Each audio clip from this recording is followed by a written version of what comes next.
this video, we are starting a new video game series. That is, we are going to be talking about the Uncharted games. We are starting with the original Uncharted, Drake's Fortune. Now, remember that part in my last video, the Star Wars Fallen Order one, where I said I wouldn't play Uncharted? Well, I lied. I changed my mind. And that is because, well, I wanted to replay the first one because it had been a long time, and I also wanted to replay the fourth one to give it another chance, and I had never played Lost Legacy, and I thought, let's just replay all of them and maybe save some footage on the way, because this game's not really about boss fights or anything like that, but, you know, it was an easy game because it's like, they're short games, they're simple, there's no side quests or anything like that. And you just play through them, and they're simple and good. And I can save footage from that, and I have stuff to talk about. So that's what I'm going to do. The original game, Drake's Fortune, we are following the adventures of Nathan Drake, who is the not-so-heir to famed explorer Sir Francis Drake. So here we have him out here recovering the not-so-real coffin of Francis Drake, right? And yeah, it's a fun plot point that's going to come up in the other games about how Drake didn't have any children, and Drake is not actually Drake, but, you know, that's a story for another day. Yeah, essentially, I'm just going to be showing you my favorite moments from the game and kind of the general intro and outro and a couple story bits, not all of that, because I don't think I need to spend too much time making these 4-hour epic videos like Dead Space or anything like that.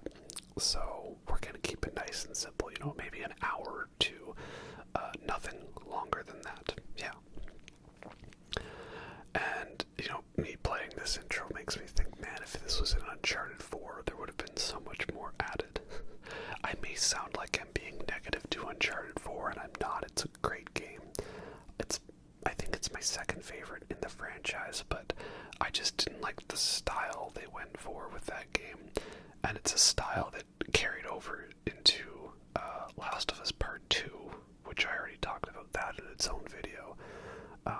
It was the general progression of Naughty Dog games ever since this one. So it'll be interesting to see how it, you know, continues over time. But yeah, these games are fun. They're enjoyable, third-person, cover-based shooters with fun action set pieces, good story moments, and it just keeps you invested in the plot.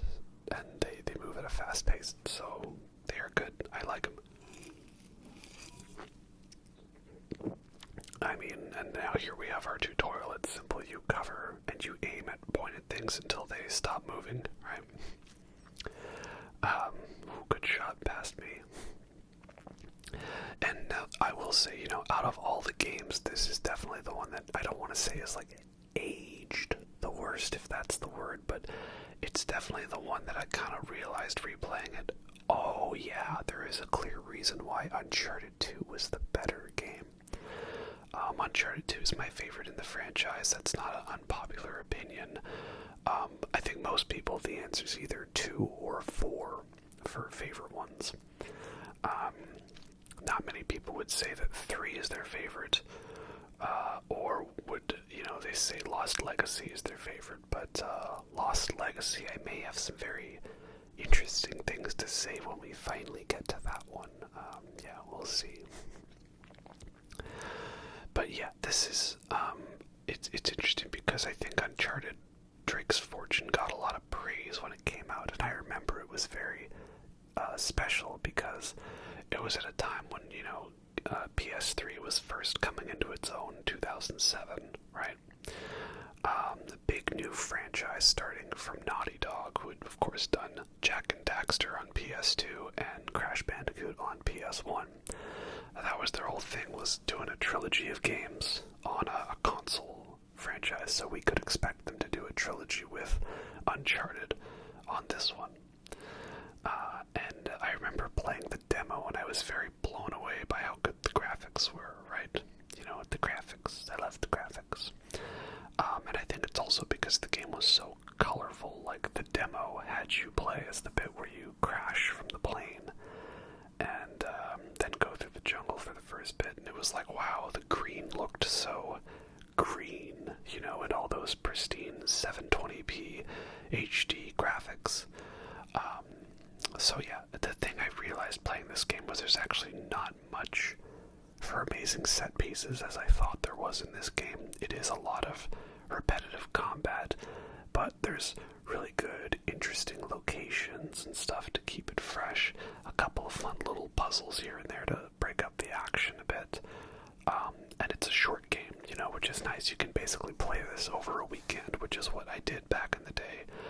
My friends and I, we would like rent games from Blockbuster.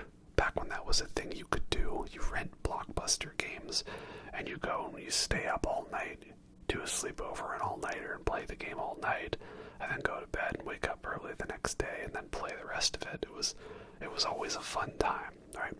You can't really do that with games anymore because they expect you to watch, like, you know, a 2-hour intro with barely any gameplay in it, and like,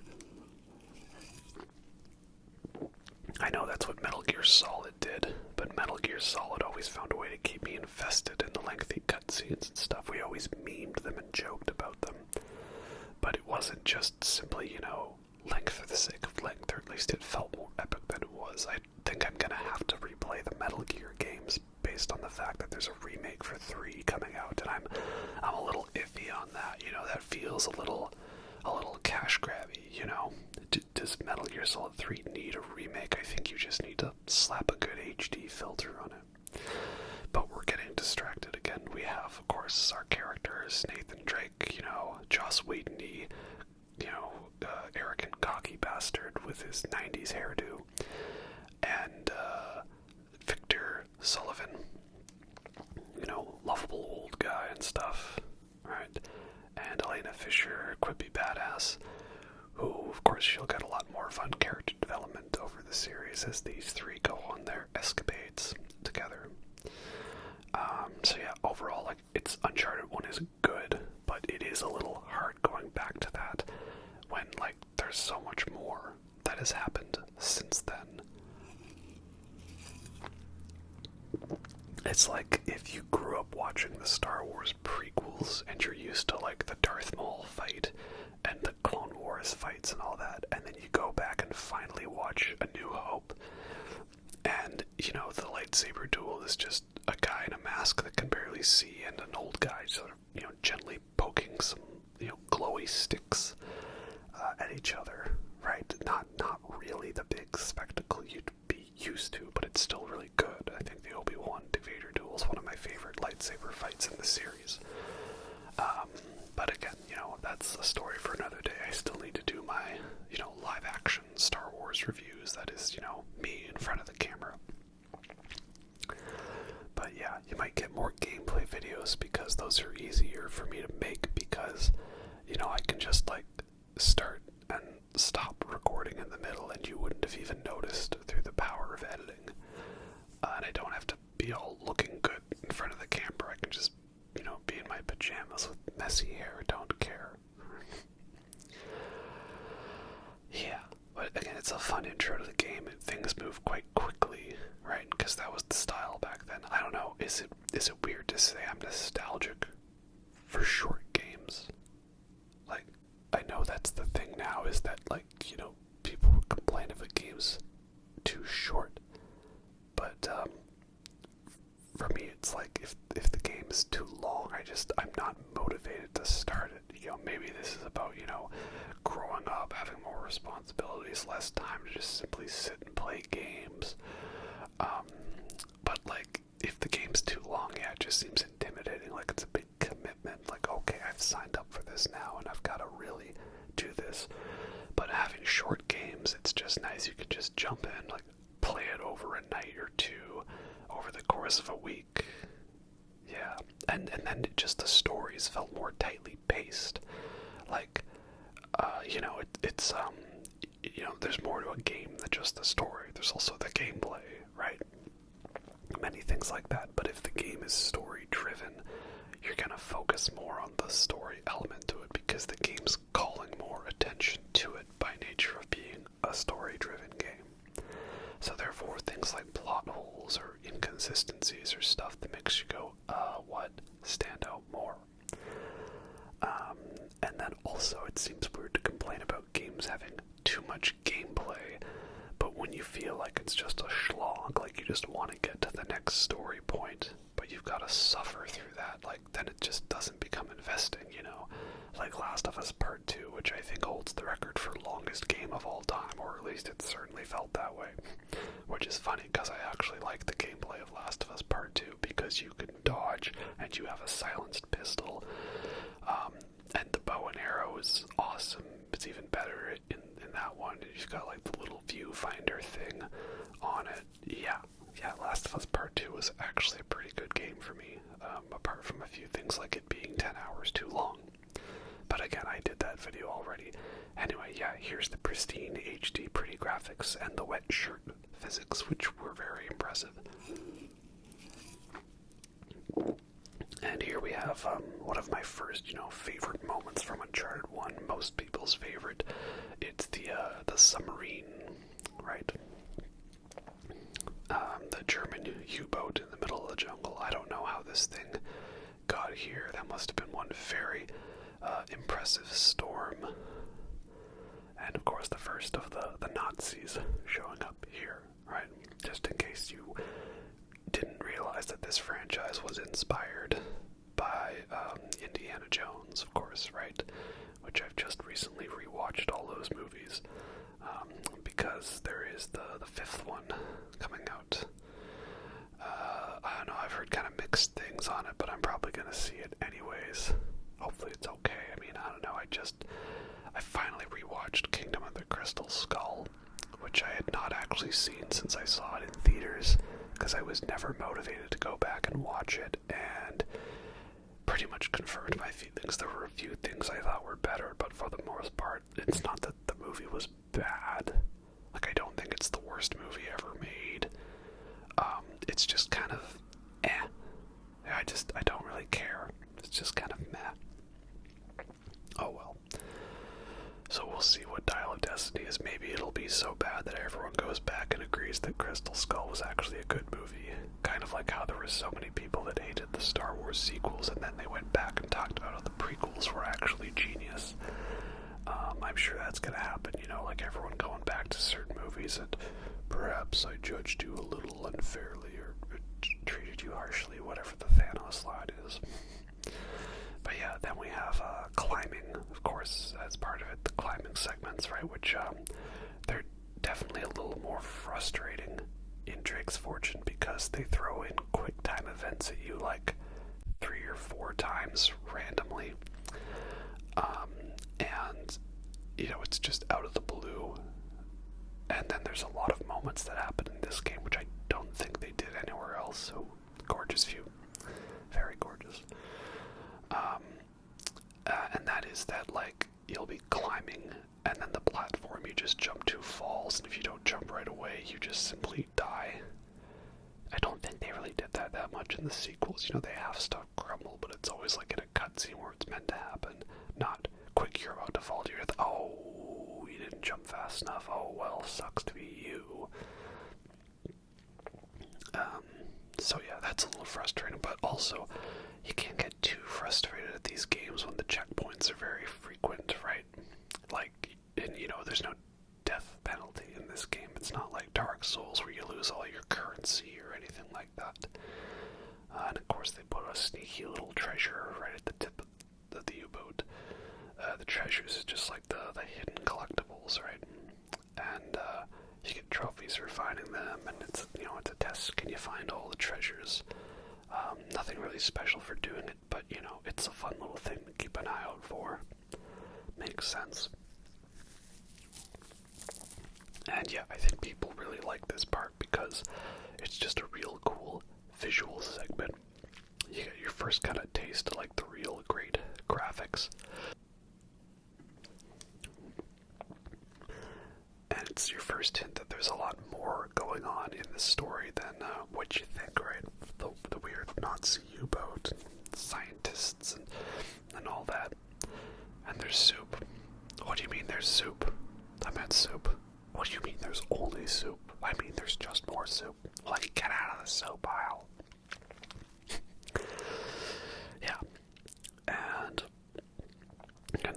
Jones comparison. We're going to make lots of comparisons to that franchise throughout this because, of course, this, will follow patterns from that franchise. Specifically the third one, which has been pointed out by many people, right?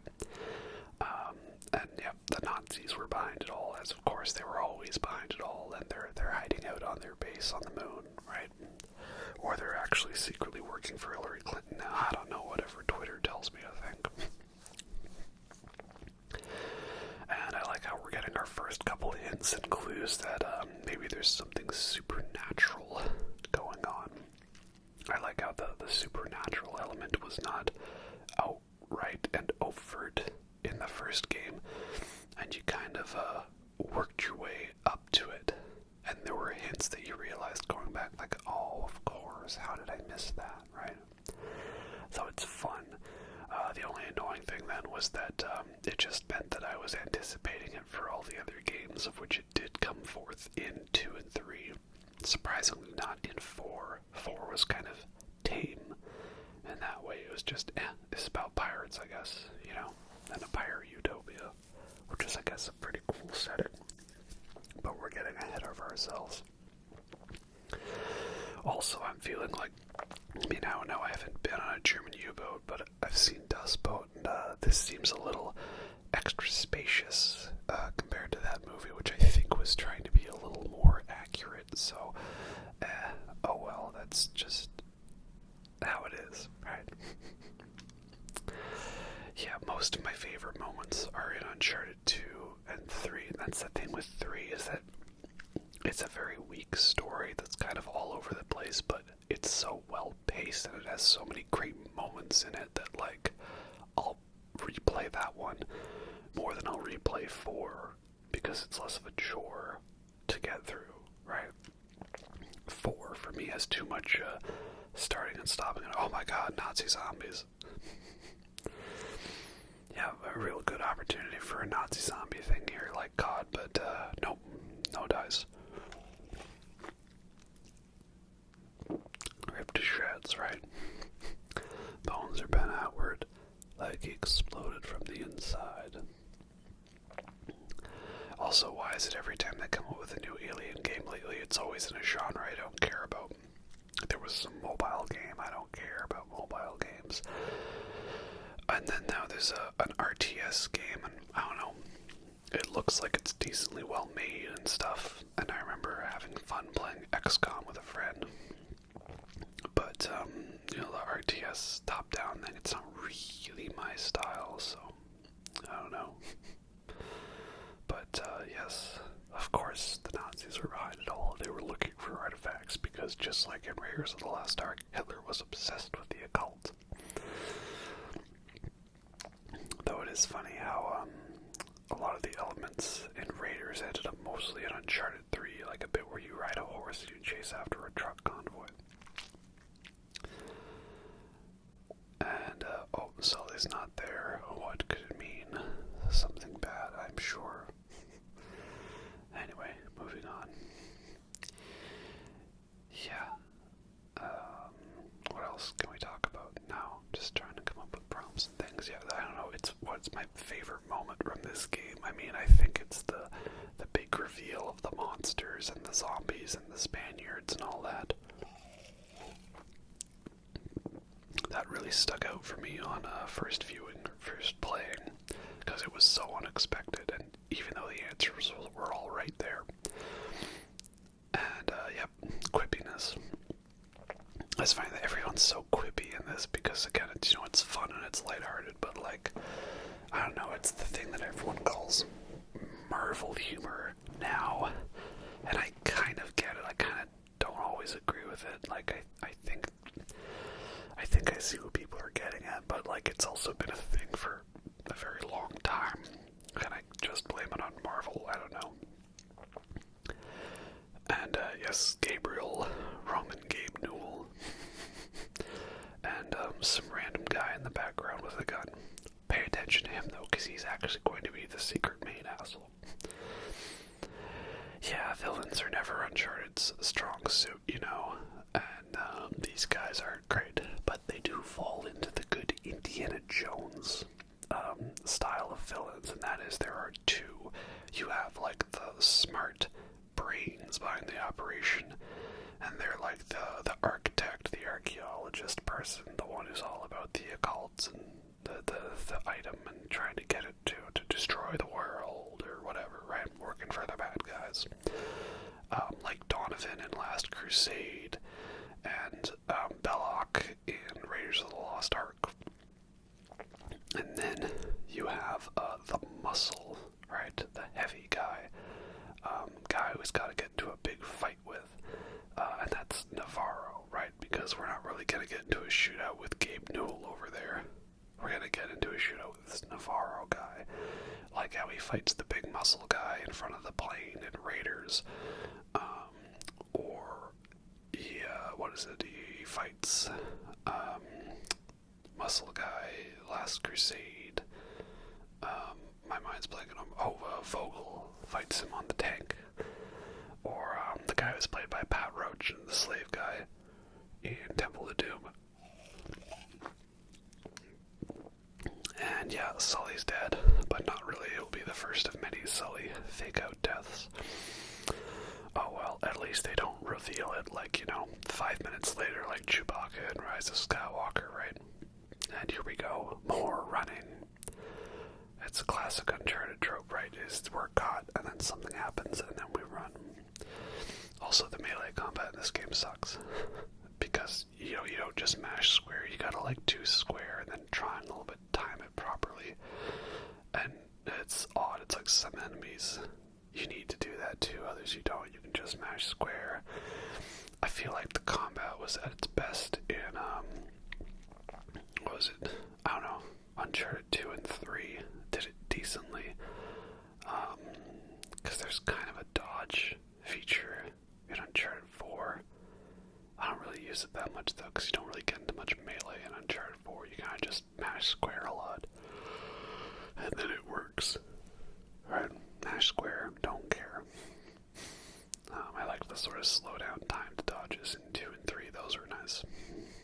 But yeah, now we are on the big island where we spent the majority of the game. And here's one of the many gorgeous view-ahead climbing sections, right? And again, there's actually not too many in this game. I don't know, maybe this is definitely a game I think that like stood out in my mind better than what it actually was. But that's the thing, how do you really rank stuff like that, right? Like, I'm considering doing a ranking of all of the Dark Souls, Soulsborne-like games from Software when the Elden Ring DLC comes out. And it's like, do I need to replay every single one of those games again? Or is it more properly based on how they stand in my mind, right?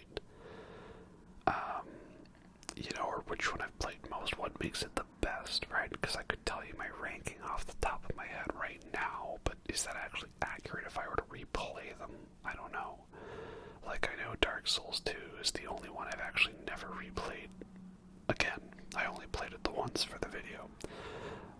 Might do a redux on that, who knows, because I feel a little guilty that I just used summons for like half the fights, but that's also because I didn't want to die, lose maximum health, and then have to run back through the reindeer land of hell. You know what I mean? Yeah, I don't know.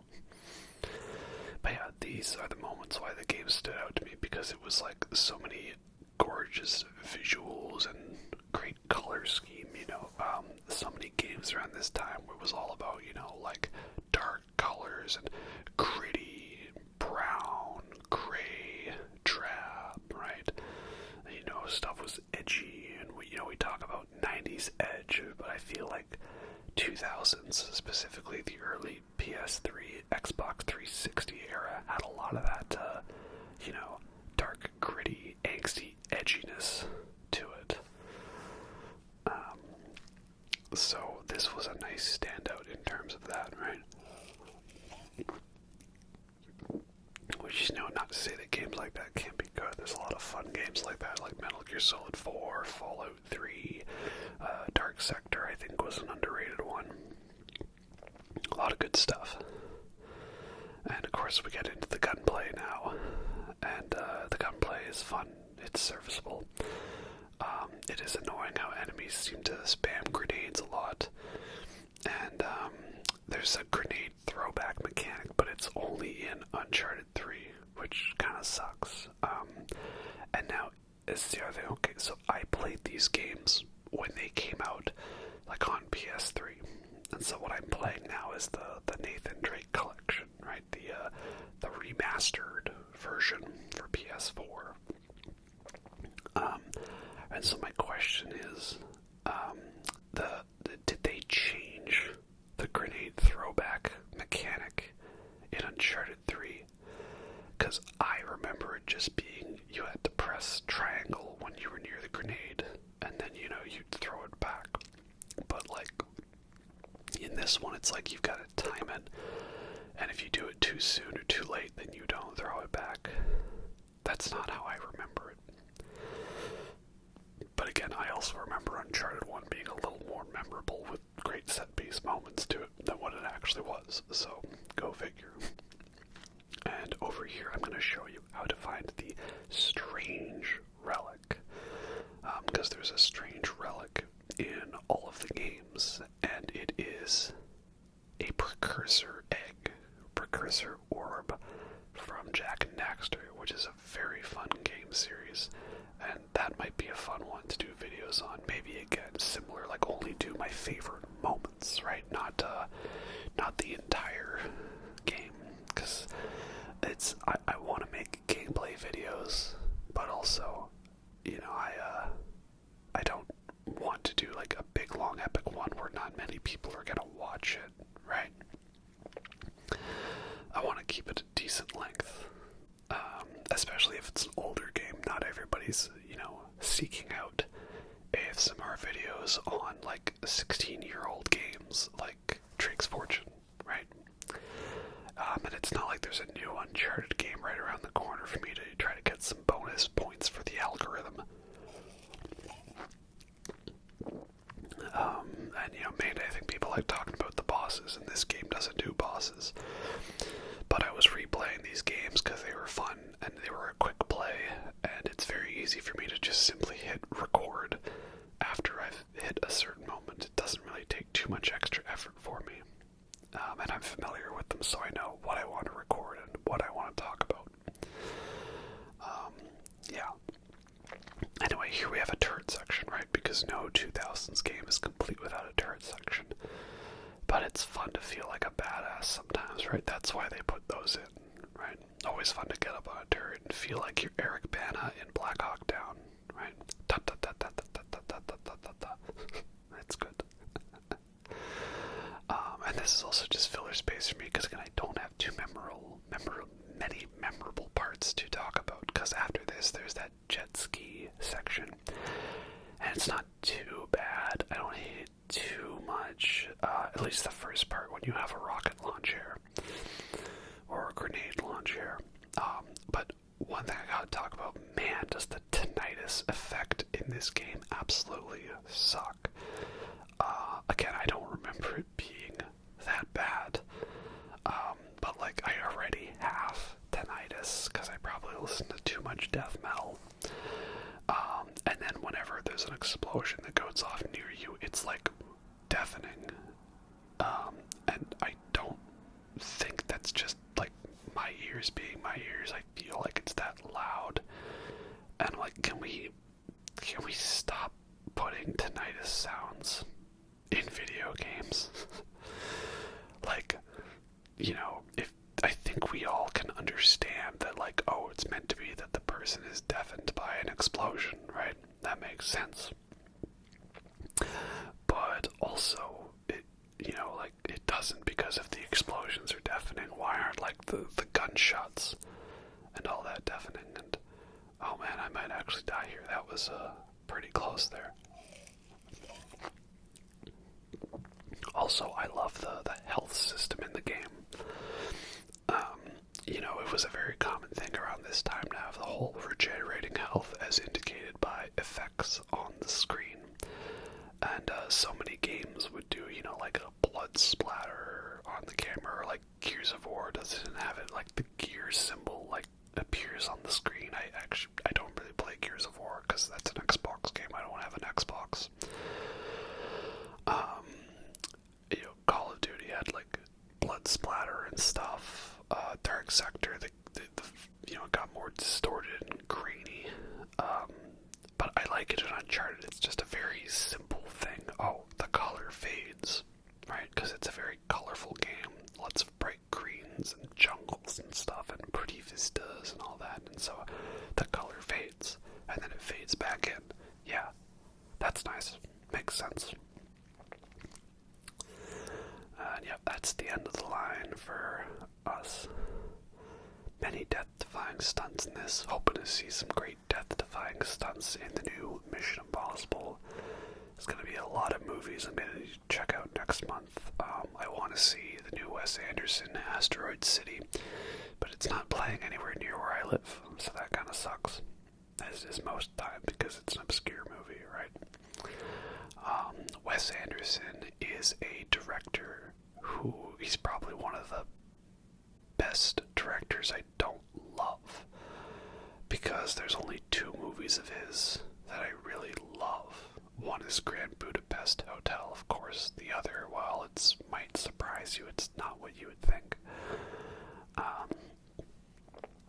And yeah, for the rest of his movies, it's kind of like they're good, but at the end of the day, I'm like, well, they were well made and well directed and well shot, but I'm like, was that my favorite movie? Well, no, not really.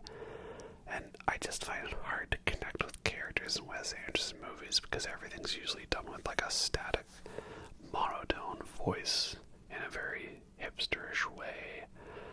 And like, the emotion doesn't hit me as much, right? Like characters just blandly saying, like, I've had a rough year. And I'm like, I don't know, and like, it doesn't hit me as much as I feel it should, but for a lot of people it does. So if that's your thing, then that's great, that's awesome. Probably will do a Wes Anderson video, but just be prepared for me to not be like madly in love with him as so many other people are. And yeah, more gunfights, but we can skip through this with the power of editing, thankfully, to get to something a little more interesting. Yeah.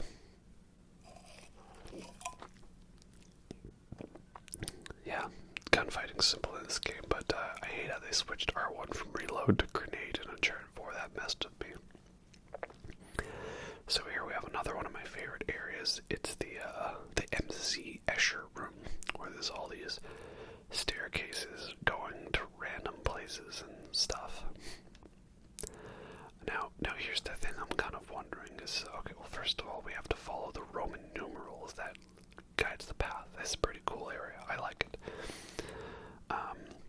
That is like, okay, so there's a fake coffin for Drake. He didn't actually die there because he was actually on a quest to find El Dorado. And I think he found El Dorado, and then he died there while he was trying to sort of stop his crew from escaping because of the curse of the treasure, because the treasure's actually cursed. A big surprise. So I want to know his diary, his journal. How did we come about to having the diary, right? Like, it was in his coffin at the beginning, right?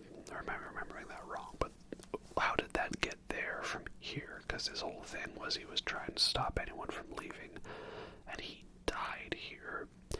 So did he write all of his notes in the journal and then bring that back to England to be put in the fake coffin and then go on his quest to make sure no one left the island, even though he had already left the island? And then the Nazis apparently had the whole time to like carve out and develop a bunker and a military base here, because I'm pretty sure that bunker with all those generators didn't just magically build itself. And so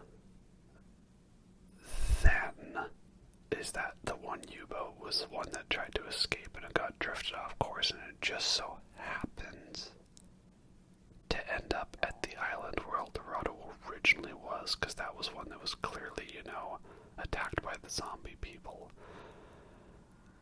It does it all make perfect sense. I don't know if I've got the events wrong in my head, but this game's still fun anyway. And you know, I like this bit.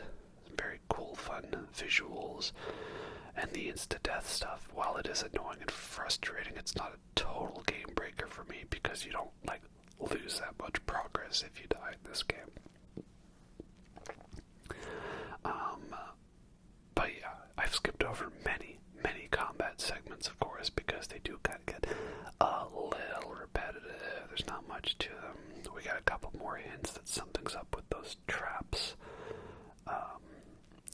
And like here, right, so just lay random cutscene and lay random quicktime event, right, like quick press circle to not die.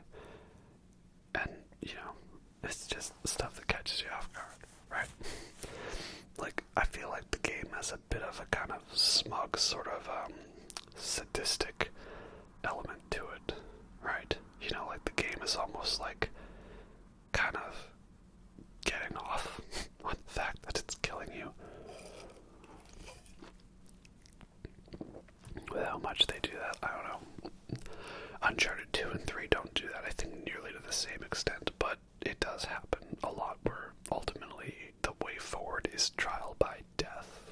Kind of like Limbo, right? Limbo's trial by death. But that's okay, because again, there's frequent checkpoints in that game, and the game just kind of like, you know, it expects you to not make it through perfectly the first time. I don't think there's anything really wrong with that, just a little frustrating. And I missed it there, but yeah, you get a quick glimpse of like some golem-looking creature sneaking off into the distance, and what could that be? Well, we're about to find out here. Again, we still don't find the treasure. The treasure is always in another castle. It does that a lot in this game, but it's not too annoying because you know the treasure is on this island. I feel like Uncharted 4 pulled that a couple too many times because it was like, okay, the treasure's in this area, now you actually need to go to this area, but now you actually need to go to this area, but actually this area. Like Uncharted 4 really pulled the your treasure is in another castle element a lot. Yeah, here it's kind of fine because you're all in one island. It's not like you have to, you know, go across the globe or across the ocean. Right? Like Uncharted 4 has a whole game's worth of content getting to the island to look around the island for the treasure. Whereas in here, it's just simply you're on the island after a quick little intro. So I like that a lot. And now this is where we're gonna get to the real spooky segment, but of course, use a ladder, give me a boost, right? The beginning of Naughty Dog's obsessions with ladder boosts and jump up there and push this thing down, but it's funny because I feel like Uncharted 2 has the most, hey, there's a ladder up there, give me a boost, I can reach that. But Uncharted 4 has the most, hey, look, I found a crate, let's push it down for you. But then Last of Us has the most, okay, here, I'm gonna go find a plank of wood so we can cross the water now. Oh well. Yeah, Last of Us Part 3, my prediction, it's gonna be an open world game with side quests and collectibles, and yeah, it's just gonna be like every other game like that these days, because that's how it is. And there'll be an enemy called a Revenant and a Guardian, because that's how it is. And yeah, this is the first big WTF moment, which it's funny because you should have seen it coming, because they didn't really do anything to hide it from you, right? And if we don't make out here, I want you to know I hate you. Oh, that's nice. And yeah, it's fun because it's unexpected, even though it's not completely out of the blue. Like, it has been properly set up. And it's also nice because it's kind of a complete, like, you know, 180 flip on the gameplay, because the gameplay has mostly been, you know, it's melee or cover shooting and platforming. was just like, yep, okay, it's all about running and gunning and panicking and spraying and praying and all that goodness. So it's fun. It works both on a narrative level and on a gameplay level, right? Just like the simple little things like that, where they just like take abilities away from you, or do things, like how you don't have BB for a big stretch in Death Stranding, right? You lose your ability to properly detect the BTs. Just yeah, stuff like that. I like when games do that in a good way, and this is a good way that they did that. Though it does go on for quite a while, I realize watching back, I'm like, oh, I don't remember this segment being that long, or you having to kill that many of the weird golem creatures, but that's how it is. And still a better looking golem than the actual golem game, am I right? Is it really that the golem game is that bad, or did we all just, pile on our hate for that specific one? It's like Ant-Man Quantumania. Like, it's not good, don't get me wrong, but like, did we all just lump all our hate on that one as like the scapegoat for it, right? Sometimes I feel like that's just how it is, right? It's time and a place. And, oh my, he's dead. That sucks. I know, another thing, like, now you've got to do this segment, but with no NPC companion who is doing stuff for you. Speaking of which, did the NPC companions ever actually do anything in this game series, though? There is one game where I felt they were actually useful. One game, and you know what? It actually was the one you weren't expecting, and it was Lost Legacy. But again, I don't know if that's by program or by design. It's hard to tell. The best NPC companion I actually found in any of Naughty Dog's games for me was Dina in Last of Us Part 2. Because, like, she actually, like, stealth killed enemies for me when I stealth killed enemies. There we go. Rope. Grab the rope. Yeah, and she actually, like, did stuff and was, like, useful. Yeah, I love Dina. Dina's awesome. We love her. Underrated. And yeah, now here we go. More running. Oh, that's the wrong way. Hold L and press R2 to run and gun. Yep. I've run and gun. That's all you can do. Yeah, and of course, we can't forget it still is a Naughty Dog game, right? They did all the running bits in Crash Bandicoot, so they've got to continue to do them here. They feel less cringe than the running bit in Gollum, right? But that's how it is, always gotta stick with what you know. This is where we find out, oh hey, where are we? We're in, like, a bunker. A Nazi bunker.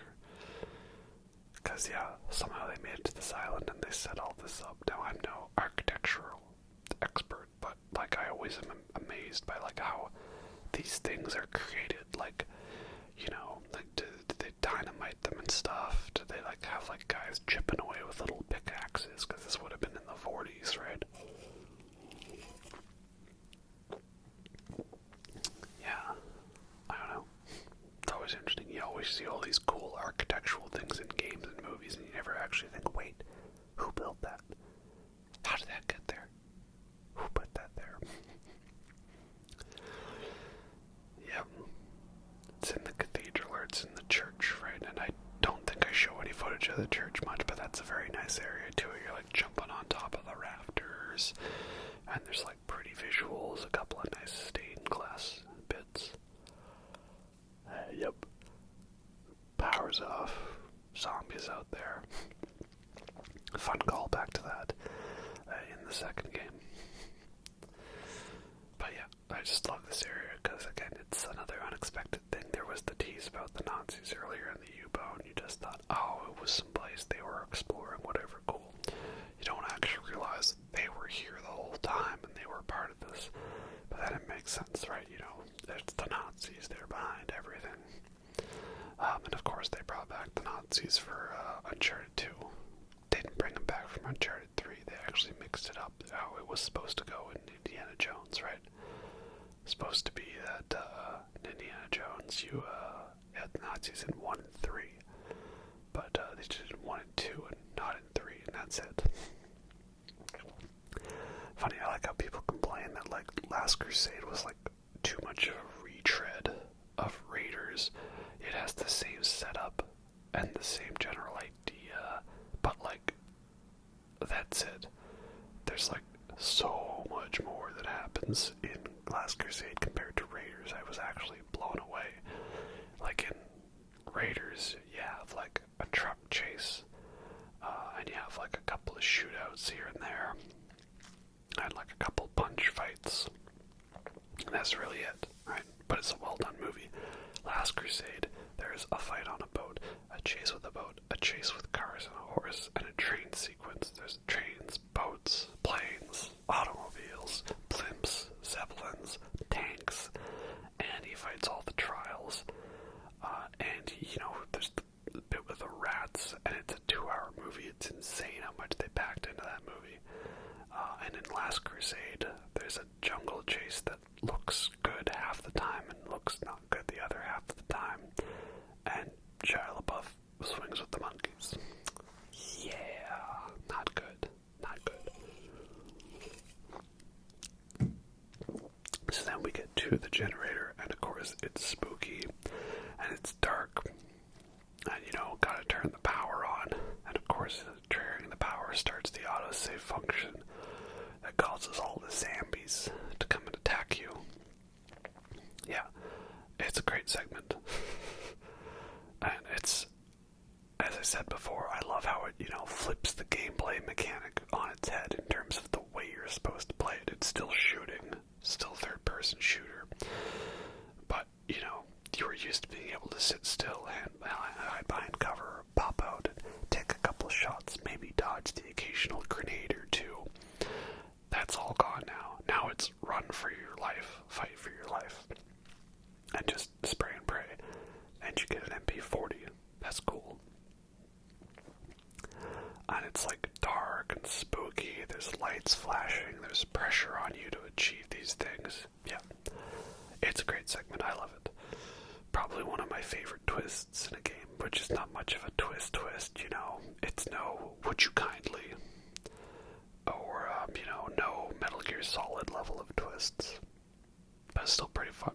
So that's why, even though Uncharted 1 is not a perfect game, I'm glad it exists. And of course it led to so much more greater things, like the jump in quality from Uncharted 1 to Uncharted 2 is actually kind of crazy.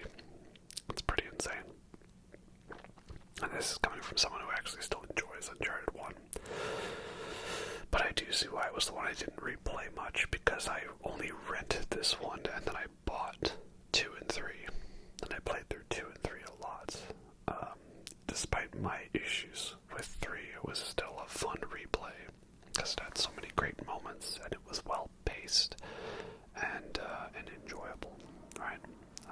The first part of Uncharted 3 is a little slow, but once you get to the ship graveyard segment, it's all killer, no filler, at least in terms of gameplay moments. Story-wise, it's still quite bad, don't get me wrong.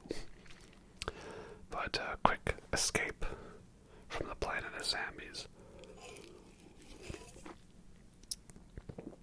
And of course, Drake has a quip. Yep, because that's the thing is, right, why are the characters quippy? Because we're trying to keep it lighthearted and not descend too much into, you know, darkness and realism, right? Gotta keep it lighthearted to an extent. I don't really mind that too much. There's a balance to it, obviously. It's like, as long as you don't overdo it. Not as in like saying too many jokes, but just trying to take a joke that isn't that funny, like, too far, right? I think that's what the Marvel humor is that people refer to these days. But yeah. And of course we have a convenient projector. Show the Eldorado idol that, yeah, apparently when you open it, it makes people insane and you turn into zombies. So it was indeed Nazi zombies. And now I'm wondering,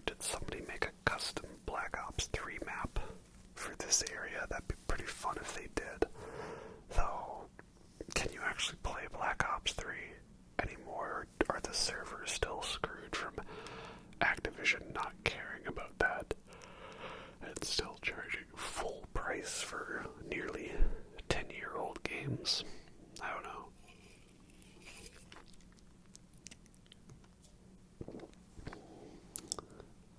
Yeah. And then one of these Nazi guys, he went and destroyed them all. And we must never leave the shores with the evil. Yeah.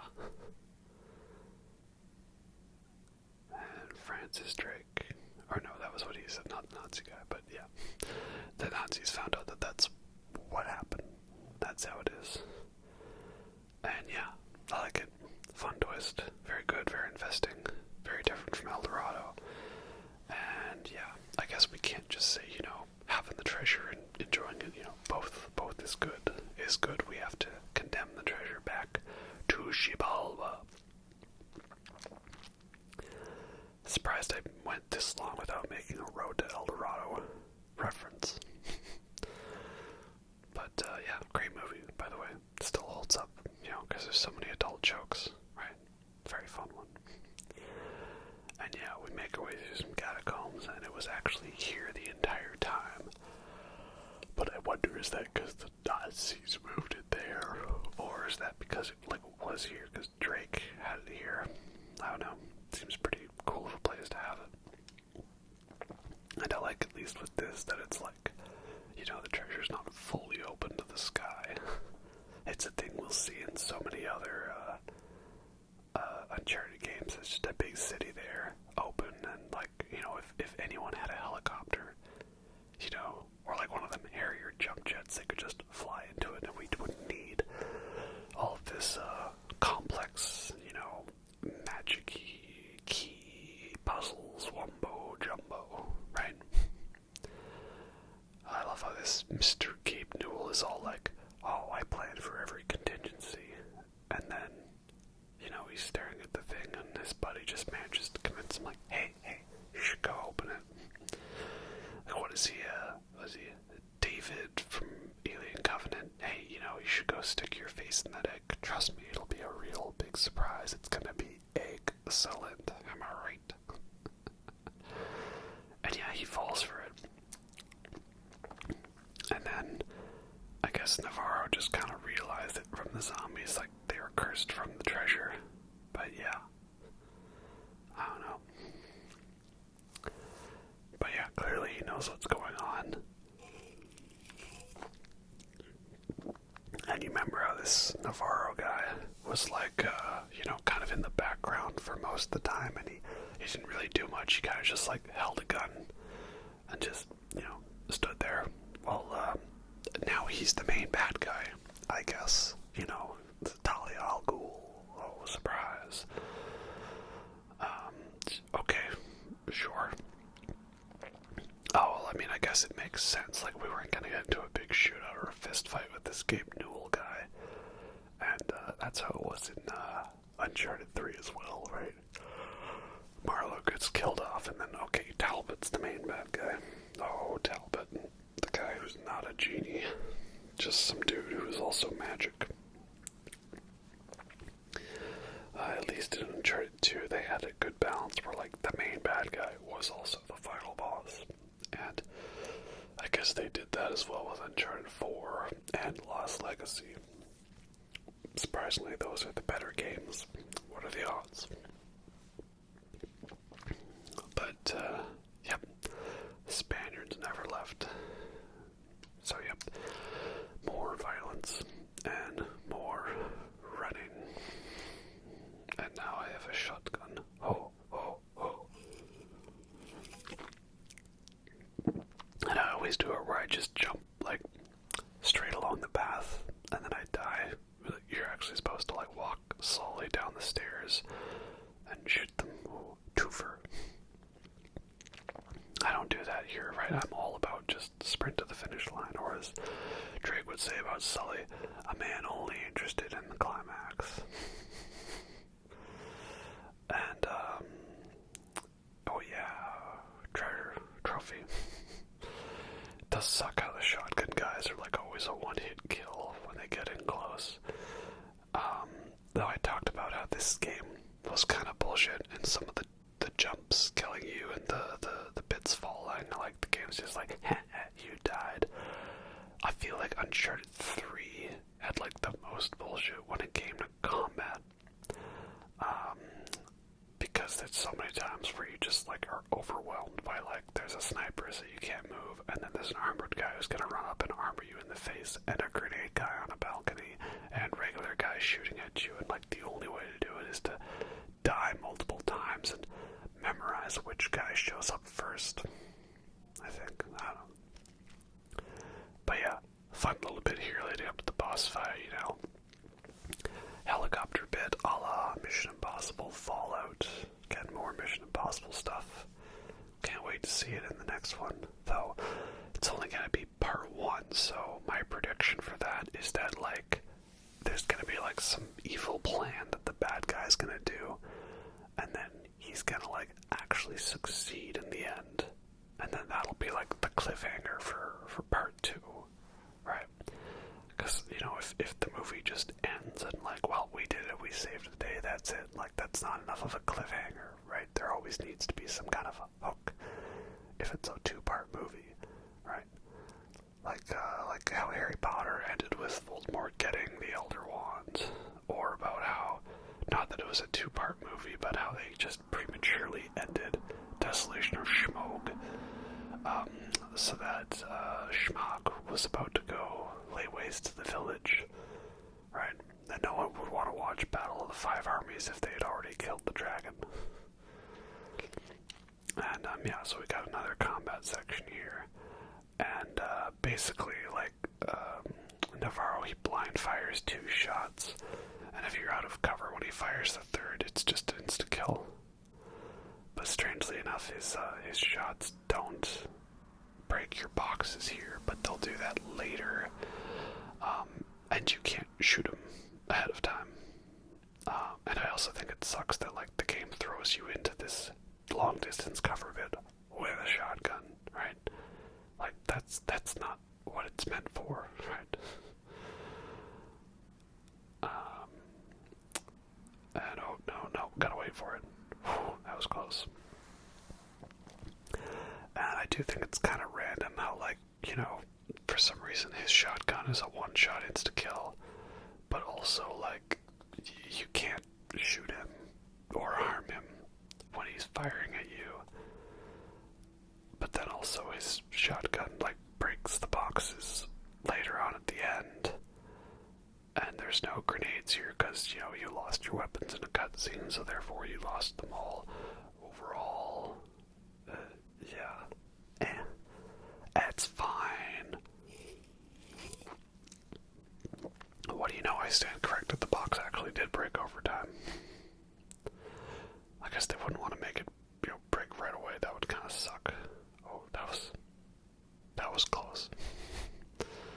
Okay, stop rolling. I'm trying to do the corner transition, but yeah, the cover system is decent in this game. It's still miles better than the cover system in Mass Effect, you know, where they decide that X was cover and sprint and vault and interact, like, especially in Mass Effect 3, they tried so hard to make it like Gears, but it ended up just being kind of annoying, because, you know, it's, yeah, oh, sorry, quick time event, press circle to not die.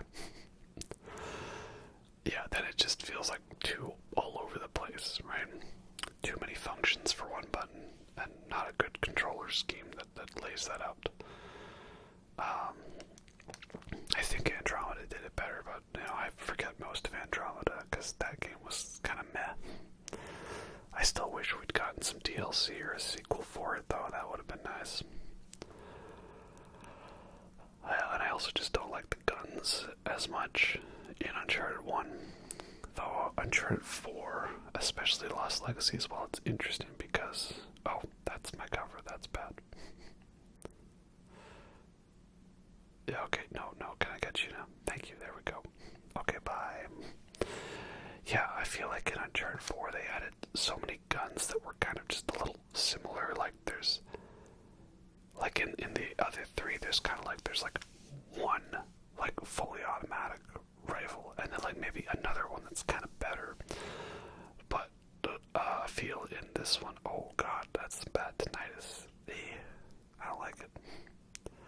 So what you're supposed to do is he fires 2 shots and then you dodge before he fires the 3rd. Because apparently he can't see you. And if you do that, then you just die right away. So you can't be impatient. It's a little random and definitely meant to be some kind of trial by death. Okay, 1, 2, now I go.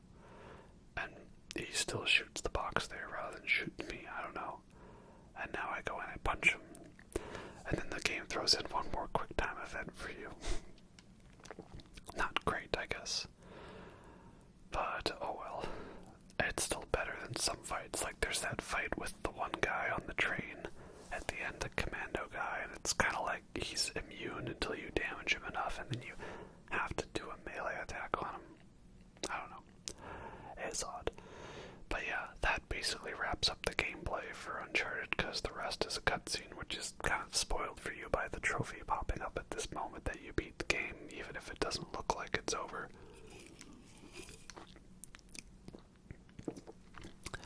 And, oh no, he's there, but it's okay. I've got a plan. You want the treasure so bad, Navarro, you can have it. Tushibalba! Tushibalba. Yeah, very nice. However, I mean, I don't know, that thing's just sort of sank and it's like pretty close to shore. I don't know if that really means it's like gone forever. Just saying, but then I guess nobody else knows about it, so sworn oath to secrecy and then we're fine. Yeah. It's not like it was exploded or anything. I feel like the other treasures in other Uncharted games, they're very much definitively gone forever, if you know what I mean. And, yeah, this is a funny thing as well. Like, first of all, oh, that's nice, she kept the ring for him. Because that's his trademark, he needs that, right? Sic parvis magna. Greatness from small beginnings, right? Just like my personality. Very large personality, indeed. And hey, Sully's got a boat and he's got treasure on it. Yeah. Though I think it's funny how, you know, you find all these little hidden treasures throughout that you pick up, and then it doesn't matter. Like, you know, do those treasures not actually count for anything? And, but yeah, we've got some goodies, and I don't know, maybe with all that we can buy like half of a house in Canada, because Canadian housing market is horrible, right? But yeah, that was Uncharted, Drake's Fortune. Again, it's not as good as I remember, but I still think it's good, and it's fun. And yeah, it'll lead to so many bigger and better things. And I like the way the franchise works, is you don't really need to play the other games to jump into them. And it has a fun theme, and it's entertaining, and it ends with us riding off into the sunset, as any good adventure game should. So that's nice, alright, that's nice. Definitely the weakest of the Uncharted games, but it's only weak because the other ones have come out. Like, if this was just the only game in the franchise, if it was a single thing, I think it, you know, might be a little more well-remembered, perhaps, or maybe it would be lost in time, as so many other third-person cover-based shooter games were. You know, no one really remembers Dark Sector, except for the fact that it's a not-so-Warframe prequel to Warframe, which I haven't played Warframe, I don't know anything about it, but that everybody says that the suit he wears, it's the suit from Warframe, and so he was like one of the first guys to do the thing that's the Warframe thing, whatever that means. But anyway, we're coming down to the end, so hope you'll enjoy that, and I'll catch you next time in Uncharted 2 Honor.